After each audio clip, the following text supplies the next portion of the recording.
जब तक पाकिस्तान एक सिक्योरिटी स्टेट रहेगा, इंडिया को अपने हवास पर सवार रखेगा और लोगों की फलाह की बजाय टैंकों, बंदूकों और डीएचए की जमीनों पर खर्चा करता रहेगा, तब तक किसी भी किस्म का बजट पाकिस्तानियों के हालात नहीं बदल सकता।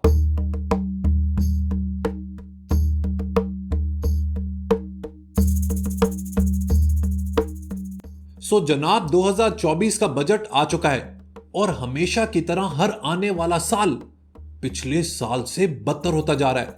लेकिन आखिर इस बजट में ऐसा है क्या? अक्सर लोग बजट के नंबर्स को देखकर परेशान हो जाते हैं, कंफ्यूज हो जाते हैं, उन्हें समझ ही नहीं आती कि what do these numbers suggest. लिहाजा आज बहुत ही सिंपल और सादा जबान में मैं आपको पाकिस्तान के बजट की पूरी कहानी समझा दूंगा। जैसे जैसे इस वीडियो में मेरी गुफ्तगू आगे बढ़ेगी ना, वैसे वैसे आपको समझ आना शुरू हो जाएगा कि ये बजट सही है या फिर गलत। आपको अंदाजा हो जाएगा कि मुल्क में हो क्या रहा है और होने क्या वाला है। लेकिन बजट से एक दिन पहले पाकिस्तान की government Pakistan economic survey publish करती है, जिसमें दरअसल पाकिस्तान के पिछले साल की रिपोर्ट कार्ड मौजूद होती है। इस इकोनॉमिक सर्वे से हमें पता लगता है कि मुल्क की इकोनॉमी का क्या हाल है, महंगाई की क्या सूरत हाल है, लोगों की इनकम कहां तक पहुंच गई है और मुल्क की ओवरऑल परफॉर्मेंस कैसी है। इससे पहले कि मैं आपको बजट समझाऊं, मैं आपको पाकिस्तान के की इकोनॉमिक इंडिकेटर्स बता देता हूं। दोस्तों, जब भी आपने देखना है ना कि कोई भी मुल्क कैसा परफॉर्म कर रहा है, तो आपने हमेशा दो नंबर्स के ऊपर अपनी नजर रखनी है। एक है जीडीपी और दूसरा है जीडीपी ग्रोथ रेट। जीडीपी से मतलब होता है ग्रॉस डोमेस्टिक प्रोडक्ट, जो किसी भी मुल्क में जो गुड्स या सर्विसेज प्रोड्यूस होती हैं उनकी वैल्यू को शो करता है। पाकिस्तान का करंट जीडीपी तकरीबन $380 बिलियन है, लेकिन इसमें इंपॉर्टेंट नंबर है जीडीपी ग्रोथ रेट। तो 2023-24 में जीडीपी ग्रोथ रेट रहा सिर्फ 2.38%। आजकल की दुनिया में जब तक आप 6, 7, 8 और इवन 9% से ग्रो नहीं कर रहे, तो आपकी इकोनॉमी कभी भी उठ नहीं सकती। ये 2, 3, 4% ये सारा बिजनेस एज यूजुअल है। सेक्टर वाइज ग्रोथ की बात करें तो सिर्फ एग्रीकल्चर एक ऐसा शोबा है जिसने अच्छी ग्रोथ दिखाई है। लेकिन इस ग्रोथ का एक फ्लिप साइड भी है, जो मैं आपको आगे चल के बताता हूं। एग्रीकल्चर में ग्रोथ थी 6.3%, जबकि पिछले साल ये ग्रोथ थी 2.3%। 19 साल में ये एग्रीकल्चर की सबसे हाईएस्ट ग्रोथ है। इसके बाद सर्विसेज सेक्टर पर आए तो इसकी ग्रोथ सिर्फ 1.2% है, जो कि थी -0.01 इन द ईयर 2023। इंडस्ट्री की बात करें तो इसकी ग्रोथ भी कुछ ज्यादा अच्छी नहीं थी। इट ओनली स्टूड एट 1.21%, जबकि पिछले साल ये नंबर था -3.7%। देखिए, एग्रीकल्चर की ग्रोथ तो अच्छी है, लेकिन इसका फ्लिप साइड ये है कि आज 21वीं सदी में भी पाकिस्तान सिर्फ एक एग्रेरियन इकोनॉमी है। हमारी बहुत ज्यादा डिपेंडेंस सिर्फ हमारे एग्रीकल्चर पर है। आज दुनिया वैल्यू एडिशन की है, इंटेलेक्चुअल कैपिटल की है, आर्टिफिशियल इंटेलिजेंस की है, टेक्नोलॉजी की है और कटिंग एज सर्विसेज की है। पाकिस्तान जब तक एग्रीकल्चर के ऊपर ओवर डिपेंडेंट रहेगा ना, तब तक पाकिस्तान एक मीडियोकर मुल्क ही रहेगा। हमें अपनी एक्सपोर्ट्स के ऊपर, स्पेशली आईटी एक्सपोर्ट्स के ऊपर, वैल्यू एडिशन के ऊपर ज्यादा फोकस करना है। This in no way means that I am belittling, demeaning, degrading the importance of agriculture. मैं सिर्फ आपको बताने की ये कोशिश कर रहा हूं कि आज अगर पाकिस्तान ने एक डेवलप मुल्क बनना है, G20 का हिस्सा बनना है, तो उसे एग्रीकल्चर के साथ साथ इंडस्ट्रियलाइजेशन और आईटी एक्सपोर्ट्स के ऊपर काम करना होगा। आगे चलते हैं जनाब पर कैपिटा इनकम के ऊपर, जो ये बताता है कि किसी भी मुल्क में एक शहरी ऑन एवरेज कितने पैसे कमाता है। इस वक्त पाकिस्तान की पर कैपिटा इनकम है $1,680। अगर 280 का मैं डॉलर लूं तो ये इनकम बनती है 39,200 रुपीज पर मंथ।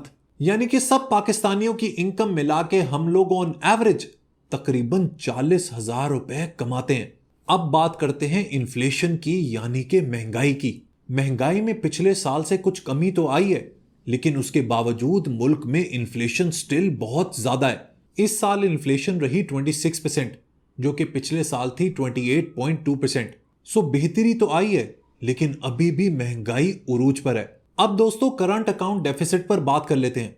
लेकिन आखिर ये होता क्या है? देखिए, वेरी सिंपली, जब भी कोई मुल्क अपनी सर्विसेज, अपनी गुड्स को बाहर के मुल्कों को बेचता है, तो उसके बदले वो पैसे कमाता है। और जब भी कोई मुल्क अपनी खपत के लिए, अपनी कंजम्पशन के लिए बाहर से चीजें मंगवाता है, इसको कहते हैं इंपोर्ट।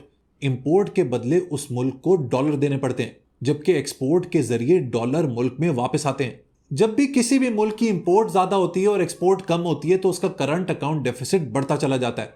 2023-24 में पाकिस्तान का करंट अकाउंट डेफिसिट काफी बेहतर हुआ है। इस साल हमारे करंट अकाउंट डेफिसिट में 94.8% बेहतरी आई and it stood at only $200 million, जबकि पिछले साल ये नंबर था $3.9 बिलियन। गवर्नमेंट की इंपोर्ट के हवाले से टाइट पॉलिसी की वजह से ये नंबर काफी बेहतर हो गया। लेकिन मजा तब आता जब ये करंट अकाउंट डेफिसिट श्रिंक करता एक्सपोर्ट्स के ज्यादा होने की वजह से। इंपोर्ट एक्सपोर्ट की बात हो रही है तो ये नंबर भी देख लेते हैं। Export stood at $25.7 billion. मैं पिछले 10 साल से ये नंबर मॉनिटर कर रहा हूं, ये 20 से 25 अरब डॉलर के दरमियान ही घूमता रहता है। इसी से अंदाजा होता है कि हमारी इंडस्ट्री ग्रो ही नहीं हो पाई।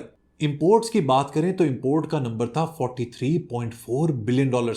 ये नंबर 2022 में 80 अरब डॉलर से भी क्रॉस कर गया था, लिहाजा इंपोर्ट के हवाले से नंबर में काफी बेहतरी आई है। आईटी एक्सपोर्ट्स की बात करें तो ये नंबर था सिर्फ $2.2 बिलियन। मैंने आपको बताया ना कि मॉडर्न वर्ल्ड में सारी गेम ही इंफॉर्मेशन टेक्नोलॉजी की है, और आईटी एक्सपोर्ट से पता लगता है कि आपके मुल्क के अंदर इंटेलेक्चुअल कैपिटल कैसा है। आप जानते हैं कि इंडिया की आईटी एक्सपोर्ट्स का नंबर 250 अरब डॉलर तक पहुंच चुका है। So it is almost 100 times more than Pakistan. यह होता है जब मुल्क टैंकों और बंदूकों की बजाय अपने लोगों के ऊपर इन्वेस्ट करते हैं। रेमिटेंसेस के अंदर 3% का डिक्लाइन आया and stood at $23.9 billion. Remittance वो पैसे होते हैं जो फॉरेन पाकिस्तानीज अपने मुल्क में वापस भेजते हैं। एक्चुअली ये रेमिटेंस ही है जिसने पाकिस्तान को अब तक बचा के रखा हुआ है, क्योंकि बाहर जो लोग काम करते हैं वो बाहर से जो डॉलर्स भेजते हैं उसी से एक्चुअली में हमारी इकोनॉमी चलती है। पाकिस्तानी रुपए की बात करें तो इसमें 3% अप्रिसिएशन हुई and it is currently hovering around ₹280 पर डॉलर। एक्सचेंज रेट में बेहतरी आई है, लेकिन इसको मजीद नीचे लाने की जरूरत है। अब बढ़ते हैं एक और इंपॉर्टेंट स्टैटिस्टिक की तरफ, और वो है टोटल नेशनल डेट, यानी कि पूरी कौम के ऊपर आखिर कर्जा कितना है। तो इस वक्त जनाब पाकिस्तान का टोटल पब्लिक डेट है 67.5 ट्रिलियन, जिसमें से डोमेस्टिक डेट है 43.4 ट्रिलियन और एक्सटर्नल डेट है 24.1 ट्रिलियन। सो अगर मैं पाकिस्तान की टोटल पॉपुलेशन लूं 240 मिलियन, तो हर पाकिस्तानी के ऊपर इस वक्त तकरीबन 2,80,000 रुपए का कर्जा है। हर पैदा होने वाला पाकिस्तानी बच्चा इस 2,80,000 के कर्ज के साथ पैदा हो रहा है। अब दोस्तों बढ़ते हैं बजट की जानिब, जिसके बाद आपको सारी कहानी क्रिस्टल क्लियर हो जाएगी। लेकिन आखिर बजट है क्या? जिस तरह आप लोग भी अपने घर का बजट बनाते हैं, जो भी आपके घर में कमाने वाले होते हैं वो अपनी इनकम को इवैल्यूएट करते हैं और फिर उसी के हिसाब से अपने खर्चों को डिवाइड करते हैं कि घर का किराया कितना देना है, बच्चों की फीस कितनी देनी है, ग्रोसरी कितनी लेनी है, शॉपिंग कितनी करनी है, पेट्रोल कितना डलवाना है, and it can go on and on. इसी तरह एक मुल्क का भी बजट बनता है, उसकी भी इनकम होती है और एक्सपेंसेस होते हैं। लेकिन सवाल ये बनता है कि एक मुल्क कमाता कैसे है? सो दोस्तों, किसी भी मुल्क की अर्निंग के दो बुनियादी जरिए होते हैं। एक होता है टैक्स रेवेन्यू और दूसरा होता है non tax revenue. Tax revenue वो है जो गवर्नमेंट डायरेक्ट और इनडायरेक्ट टैक्सेस के जरिए अवाम से हासिल करती है, और नॉन टैक्स रेवेन्यू वो है जो गवर्नमेंट अपनी स्टेट ओन्ड एंटरप्राइजेस से कमाती है, जैसे कि पीआईए, रेलवेज, पीटीवी और बाकी गवर्नमेंट के इदारे। सो बेसिकली गवर्नमेंट ने यह प्रपोज किया है कि इस साल वो तकरीबन 17,815 अरब रुपए कमाएगी, जो पिछले साल के टारगेट से 46% ज्यादा है। पिछले साल ये नंबर था 12,163 अरब, यानी कि 12,163 बिलियन। लेकिन गवर्नमेंट ने रेवेन्यू का टारगेट तो बढ़ा लिया, लेकिन उसके साथ साथ खर्चे भी बढ़ा लिए। ये जरा समझिएगा। इस साल गवर्नमेंट ने जो खर्चा प्लान किया है वो है 18,877 अरब, जो पिछले साल से 25% ज्यादा है। सो अगर आप कंपैरिजन करें तो इनकम कम है और खर्चा ज्यादा है। लेकिन दोस्तों, पिक्चर अभी बाकी है। अब जो मैं आपको स्टैट शेयर करने जा रहा हूं ना, उसके बाद आपको अंदाजा होगा कि मुल्क कितने बड़े डेफिसिट में है। अगर हम खर्चों का ब्रेकअप करें तो पाकिस्तान का सबसे बड़ा खर्चा है डेट सर्विसिंग, यानी कि हमने जो कर्ज लिए हुए हैं उनकी वापसी का खर्चा, जिसमें इंटरेस्ट यानी सूद की पेमेंट्स भी शामिल हैं। तो जनाब, इस साल पाकिस्तान की गवर्नमेंट 9,775 अरब रुपए कर्जों की शक्ल में वापस करेगी, जो हमारी टोटल कमाई का 55% है, यानी कि 55%। डेट सर्विसिंग के बाद सबसे बड़ा खर्चा है पाकिस्तान का डिफेंस पर, यानी कि वो पैसे जो पाकिस्तान की आर्म्ड फोर्सेस के पास जाते हैं, और उसकी अमाउंट है 2122 अरब, जो पिछले साल के एलोकेटेड एक्सपेंडिचर से 18% ज्यादा है। इसका अगर आप हिसाब लगाएं तो पाकिस्तान अपनी टोटल आमदनी का 12% अपने डिफेंस के ऊपर खर्च करता है। सो अगर हम डेट सर्विसिंग और डिफेंस को मिला लें तो पाकिस्तान अपनी इनकम का 67% यानी कि 67% इन दो हेड्स में खर्च करता है। यानी कि मुल्क अगर 100 रुपए कमा रहा है ना, तो उसमें से 67 रुपीज वो कर्जे की वापसी पर और अपनी आर्म्ड फोर्सेस के ऊपर खर्च कर रहा है। पीछे रह जाते हैं 33 रुपए। अब इसमें पूरा मुल्क चलाना है। इसके बाद सबसे बड़ा हेड है सैलरीज का और गवर्नमेंट डिपार्टमेंट्स की एलोकेशन का, जो कि है 5306 अरब। पीएसडीपी यानी कि पब्लिक सेक्टर डेवलपमेंट प्रोग्राम, जिसके ऊपर गवर्नमेंट को सबसे ज्यादा खर्चा करना चाहिए, उसके ऊपर हम लोग खर्च करेंगे 1400 अरब रुपए। ऑल्दो ये पिछले साल से 52% ज्यादा है, लेकिन इसके बावजूद इसमें और ज्यादा इंक्रीमेंट होने की जरूरत है। तो जनाब, मैंने आपको बताया था ना कि हमारी इनकम कम है और खर्चे ज्यादा हैं। इसको कहते हैं बजट डेफिसिट। लेकिन आखिर ये बजट डेफिसिट है कितना, ये भी समझ लें।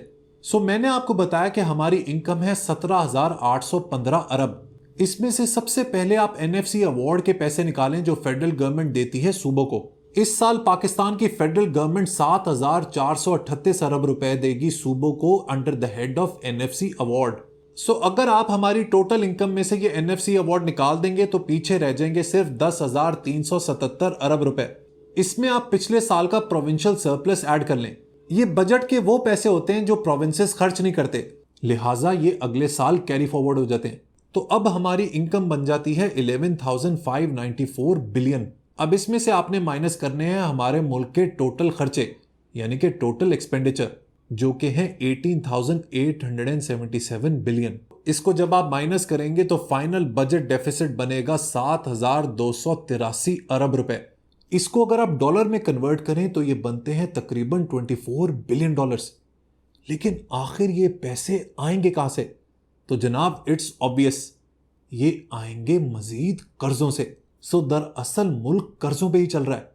एक कर्जे को चुकाने के लिए दूसरे से कर्ज लेते हैं और दूसरे को चुकाने के लिए तीसरे से। ये एक ऐसा मंकी बिजनेस है जो पाकिस्तान पिछले कई सालों से करता चला आ रहा है। इसके बाद जो सबसे बड़ा बम गिरा है वो गिरा है सैलरीड क्लास पर, यानी कि मुलाजमत पेशा लोगों पर। उनके टैक्स बढ़ा दिए गए हैं।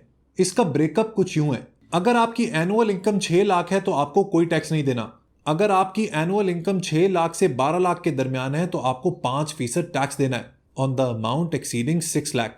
ये परसेंटेज डबल हो गई है, ये पहले 2.5% था। अगर आपकी सालाना इनकम 12 लाख से 22 लाख के दरमियान है तो फिर आपको एक फिक्स्ड अमाउंट देना पड़ेगा 30,000 और उसके अलावा 15% of the amount exceeding 1.2 million. अगर आपकी सालाना इनकम 22 लाख से 32 लाख के दरमियान है तो फिर आपको 1,80,000 फिक्स्ड अमाउंट के अलावा 25% टैक्स देना होगा on the amount exceeding 2.2 million. इसी तरह अगर आपकी सालाना इनकम 32 लाख से 41 लाख के दरमियान है तो आपको 4,30,000 की फिक्स्ड अमाउंट के अलावा 30% मजीद टैक्स देना होगा on the amount exceeding 3.2 million. और अगर आपकी इनकम 41 लाख से ऊपर है तो आपको 7 लाख टैक्स के अलावा 35% टैक्स देना होगा on the amount exceeding 4.1 million. लिहाजा जिस तरह पाकिस्तान में हर चीज का अल्लाह ही हाफिज है, इसी तरह सैलरीड क्लास का भी इवेंचुअली अल्लाह ही हाफिज है। मिनिमम वेज 37,000 कर दी गई है। पेंशन को 15% बढ़ा दिया गया है। याद रखें दोस्तों, मैंने ये आपको लास्ट टाइम भी कहा था कि पाकिस्तान के पास एक ही ऑप्शन है, या तो पेंशन दे ले या तो मुल्क चला ले। पाकिस्तान जिस हिसाब से पेंशन दे रहा है ना, हम लोग इसको लॉन्ग टर्म सस्टेन कर ही नहीं पाएंगे। मैं कंट्रोवर्शियल बात करने वाला हूं, लेकिन ये बात दुरुस्त है कि हमारी इकोनॉमी अब इस पोजीशन में ही नहीं है कि नॉन प्रोडक्टिव मेंबर्स को हम लोग पेंशन दे सके। हमें कुछ और प्लानिंग करनी पड़ेगी, कुछ और आउट ऑफ द बॉक्स सोचना पड़ेगा उन लोगों के लिए जो रिटायर हो चुके हैं। The country can not sustain these pensions any more. Taxes की भरमार हो चुकी है। इसी वजह से जो टैक्स का टारगेट है वो है 12.97 ट्रिलियन। एजुकेशन और हेल्थ का तो हमेशा की तरह अल्लाह ही हाफिज है। इस वक्त पाकिस्तान का लिटरेसी रेट है 62.8%, which is absolutely below par. और हम लोग अपने जीडीपी का सिर्फ 1.5% खर्च करते हैं अपनी एजुकेशन पर। जब मुल्क के लोगों को आप पढ़ाओगे ही नहीं तो तरक्की कहां से होगी। हेल्थ की बात करें तो it's another disaster. We spend only 1% of our GDP on health. Defence के पास 12% और हेल्थ और एजुकेशन के पास 1%। इससे पता चलता है कि हमारे मुल्क की प्रायोरिटीज क्या हैं। सो माय डियर फ्रेंड्स, ये है पाकिस्तान के बजट की कुल कहानी। आई होप आपको आपके सारे सवालों के जवाब मिल चुके होंगे। याद रखें दोस्तों, हम लोग एक मकरूज मुल्क हैं and beggars are never choosers. मकरूज मुल्क कभी भी अपने फैसले खुद नहीं करते, उनसे वो फैसले करवाए जाते हैं। लिहाजा जब तक हम लोग इस कर्ज के विशियस सर्कल में फंसे रहेंगे, अपनी एक्सपोर्ट्स को बीफ अप नहीं करेंगे, अपने इंटेलेक्चुअल कैपिटल के ऊपर इन्वेस्ट नहीं करेंगे, अपने ह्यूमन रिसोर्स को डेवलप नहीं करेंगे, तब तक हमारा यही हाल रहेगा। प्लाटों, कोठियों, जमीनों को भुला के पीछे छोड़ के पाकिस्तानियों कुछ बड़ा सोचो, कुछ ऊंचा सोचो, एंटरप्रेन्योरियल माइंडसेट रखो, अपने लोगों के ऊपर इन्वेस्ट करो ताकि वो लोग आपके मुल्क को आगे लेकर जा पाए। मेरी बातों के बारे में जरूर सोचिएगा। Until next time, goodbye.